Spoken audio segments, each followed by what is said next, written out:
Bonjour à tous et merci de rester fidèles à l'édition de la mi-journée sur RTI2, la chaîne la plus proche de vous. Aujourd'hui, nous parlerons des dimanches de la solidarité, un concept d'entraide aux plus vulnérables initié par le ministère de la Solidarité. Et puis sécurité routière pour le respect des prescriptions prises par le gouvernement ivoirien. La police nationale au travail depuis ce lundi 14 novembre. Encore merci à vous d'être en notre compagnie. Tout de suite avec Alassane Rabo-Parguin, parlons de solidarité et d'entraide aux populations les plus vulnérables à travers des programmes sociaux initiés par le gouvernement ivoirien. Voyons à présent celui du ministère de la Solidarité. Un autre dimanche bien triste pour Awa Koné et ses filles. Abandonnées par leur père, ces jeunes filles vivent dans cette baraque de fortune, installée à Gonzague-Guatelé, dans la commune de Port-Boué, en compagnie de leur mère. Le jour il est content, il vient. Le jour il n'est pas content, il ne vient pas. Ça fait déjà plus d'1 année qu'il a mis les pieds ici. Il n'appelle pas aussi pour nous donner de l'argent. Ma fille se marie, mais je n'ai pas d'argent. Je mets mon espoir à Dieu. La toiture de la maison s'affaissera bientôt, sous le poids des débris et autres objets utilisés pour la maintenir. Mais ce dimanche, elle est bien loin de s'imaginer que la ministre de la Solidarité et de la lutte contre la pauvreté lui rendra visite. Touchée par les difficultés que traversent Awa et ses enfants, Miss Belmondo Dogo prend en charge la scolarité de l'une des filles, participe financièrement au mariage de l'autre et finance une activité génératrice de revenus au profit de la vieille Koné. Toute chose qui remplit Awa de joie. Je suis trop heureuse. Je ne saurais remercier la ministre. Que Dieu vous récompense tous. À Adjoufou et Gonzagueville, deux quartiers reculés de la commune de Port-Boué, les populations croupissent chaque jour sous le poids de la misère et des maladies. C'est le cas de la petite Zawi Loussela. À l'âge de 9 ans, elle souffre d'une anomalie liée au sexe. Elle est née normalement. Et à l'âge de 4 ans, un soir, pendant que je la lavais en faisant sa toilette, j'ai constaté quelque chose au niveau de son sexe. Et immédiatement, je suis allée la faire coucher et j'ai constaté quelque chose. J'ai pris une petite fille, j'ai fait la comparaison, j'ai vu qu'elle était différente de la petite. Et immédiatement, je me suis rendue à l'hôpital. Au fur et à mesure qu'elle grandit, le mal s'agrandit. Et le docteur m'a dit comme ça, si je ne fais pas l'opération si tôt, je risque de perdre ma fille.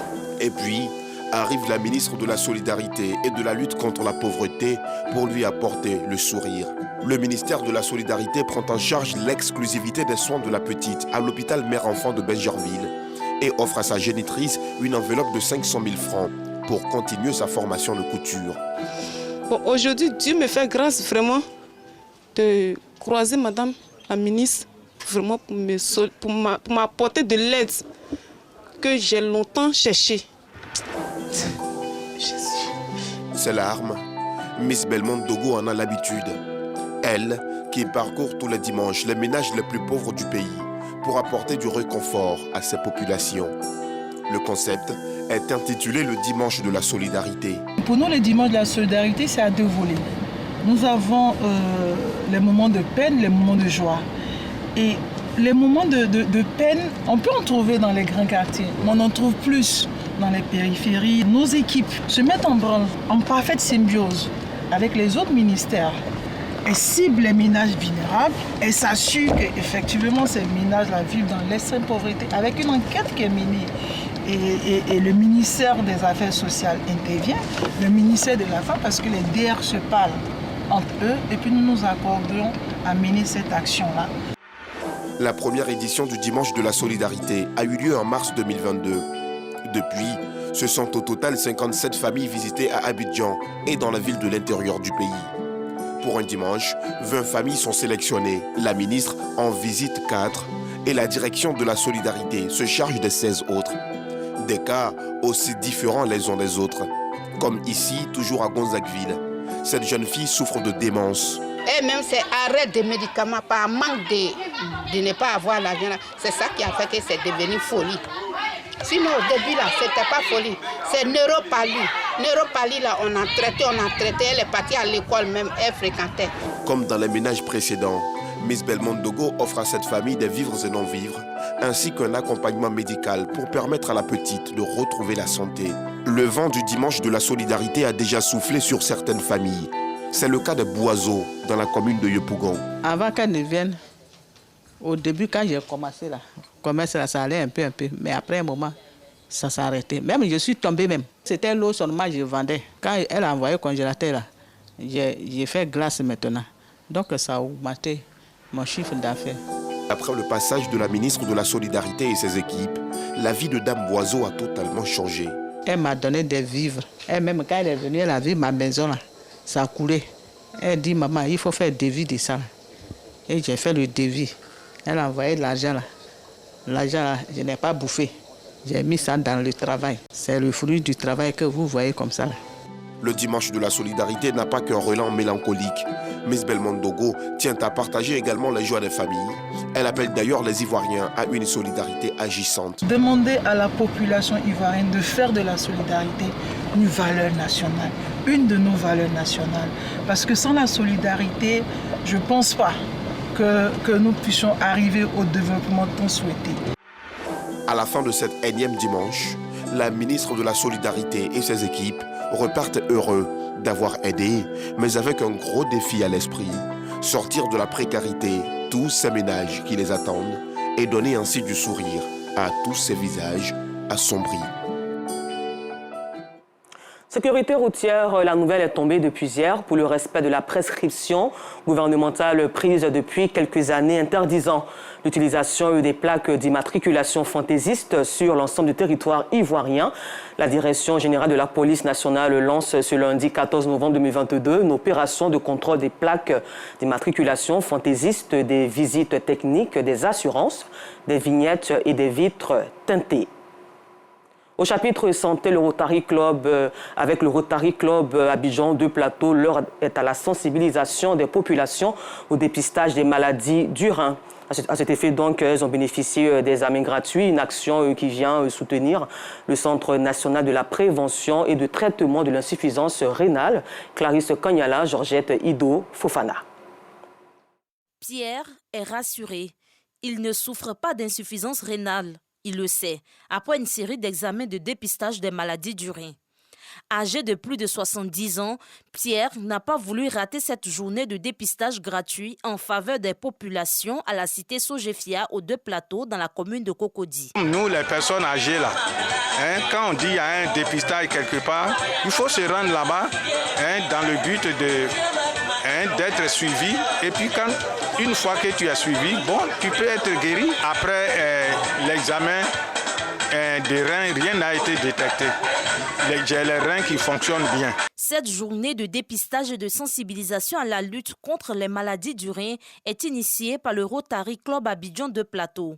Une coutume depuis 30 ans pour soutenir le Centre national de prévention et de traitement de l'insuffisance rénale, CNPTIR, dans sa lutte. L'insuffisance rénale, c'est vrai que nous, avec le CNPTIR, le Rotary Club Abidjan de Plateau et le CNPTIR collaborent depuis près de 30 ans, le don de matériel de dialyse, mais il faut passer à une autre phase parce que malgré tous les efforts qui sont consentis par l'État et le CNPTIR, le nombre de malades croît, la liste d'attente de dialysés est toujours grande, donc il faut agir en amont. L'insuffisance rénale est l'incapacité des reins à éliminer les déchets et à équilibrer les liquides de l'organisme. En Côte d'Ivoire, 800 personnes souffrant d'insuffisance rénale sont en attente de dialyse, contre 700 sous dialyse dans les 8 centres d'hémodialyse que compte le pays. Une occasion pour le docteur néphrologue de sensibiliser les populations au dépistage gratuit des maladies du rein et de l'insuffisance rénale. Si nous avons l'opportunité de se faire dépister, il faut se faire dépister. Parce que la prise en charge du malade insuffisant rénal coûte très cher. Si vous êtes beaucoup, vous êtes tout anémié. On sait ce que le sang fait dans l'organisme. Voilà. Donc ça, c'est un exemple que j'ai pris. Celui qui a une insuffisance rénale peut être étouffé. Il y a de l'eau qui peut se retrouver dans ses poumons. Par exemple, il y a les toxines. Tout ce que l'organisme doit éliminer parce que c'est des déchets, parce que ce sont des toxines, restent dans l'organisme. À ce titre-là, il peut en mourir. Ça, c'est clair. Ou alors il sera sujet à une dialyse chronique, à une dialyse itérative. C'est tout ce qu'on veut éviter avec les campagnes de sensibilisation et de prévention. Chaque année, plus de 2 millions de personnes meurent de l'insuffisance rénale dans le monde. Le Rotary Club Abidjan de Plateau en a fait son combat pour sauver des vies. Parlons toujours santé. Ce lundi 14 novembre marque aussi la journée mondiale de lutte contre le diabète. C'est une maladie chronique grave qui apparaît lorsque le pancréas ne produit pas suffisamment d'insuline. Comprenez par là l'hormone qui régule la concentration de sucre dans le sang ou lorsque l'organisme n'utilise pas correctement l'insuline qu'il produit. Le nombre de personnes souffrant de diabète a pratiquement quadruplé. Depuis 1980, la prévalence de la maladie augmente dans le monde entier, en particulier dans les pays à revenus faibles ou intermédiaires. Les causes sont complexes, mais cette hausse s'explique en partie par l'augmentation du nombre de personnes en surpoids, notamment une augmentation de l'obésité et de la sédentarité. À présent, avec Georgette Ido Fofana, en société, parlons de la redynamisation de la profession de notaire. Si l'utilité des notaires dans la vie courante n'est pas à discuter, le coût des prestations de leurs services n'en demeure pas moins un véritable obstacle pour la classe moyenne. Un tarif en fonction des classes moyennes est donc nécessaire selon certains. Il est important de consulter un notaire parce que cela permet en fait de fiabiliser les opérations. C'est extrêmement important d'avoir un notaire parce que le notaire est un agent assermenté de la justice. Et son rôle est extrêmement important dans deux domaines que je connais. Il s'agit des transactions immobilières et bien entendu les successions. Il faut approcher les notaires. Il devrait avoir un tarif quand même social pour permettre à tout citoyen de pouvoir bénéficier de ce corps. Puisqu'il travaille pour la nation, il travaille pour les citoyens. La profession notariale suscite bon nombre de doutes chez les Ivoiriens, tant les informations sur ce métier sont assez méconnues du grand public. Pour mieux faire connaître ce corps de métier et redynamiser le secteur, les membres de la Chambre des notaires de Côte d'Ivoire se sont réunis à leur siège. La Chambre de notaires est un organisme qui est institué par la loi sur le statut du notariat et qui regroupe tous les notaires en exercice en Côte d'Ivoire. Et son rôle est de représenter les notaires auprès des autorités publiques. Ici, tous assistent à l'élection du nouveau président de la Chambre nationale des notaires de Côte d'Ivoire. Après le vote et le dépouillement des bulletins de vote, Maître Fulgence Aobo est réélu à la tête de la Chambre pour un nouveau mandat de 3 ans. Au cours de cette mandature, il entend se rapprocher davantage de la population. La population attend de mieux connaître déjà les notaires. La première fonction des notaires, avant l'acte authentique, c'est de vulgariser la loi.